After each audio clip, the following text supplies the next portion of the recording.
1 tea spoon సోంపు అండి.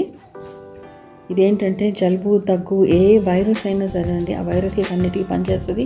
మన ఒంట్లో ఫ్యాట్కి కూడా పనిచేస్తుంది అనమాట. ఈ 2 ఇలాచీలు, 1 ఇంచు చెక్క వేసుకున్నాను. దాని తర్వాత 2 లవంగాలు ఇవ్వండి.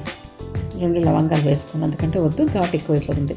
1 ఇంచు అల్లం ముక్క వేసేసుకోండి. ఇది దగ్గుకి, జలుబుకి, వైరల్ ఫీవర్స్కి ఇది తులసి కొమ్మ.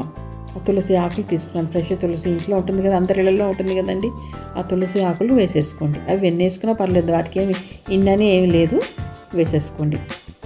అది కూడా వాటి అన్ని కలిపి పౌడర్ చేసేసుకొని నీళ్ళల్లో వేసేసుకొని చక్కగా వాటిని తెల్లనివ్వండి. స్టవ్ మీద పెట్టి బాగా మరగనివ్వాలి, సగం గ్లాస్ అయిన దాకా. తర్వాత ఇది తీసేసుకొని తాగేసి ఫిల్టర్ చేసుకొని జలుబు దగ్గు ఏ వైరస్ అయినా సరేనండి దీనికి దూరం అయిపోతుంది అనమాట. ఎంతో బాగా పనిచేస్తుంది.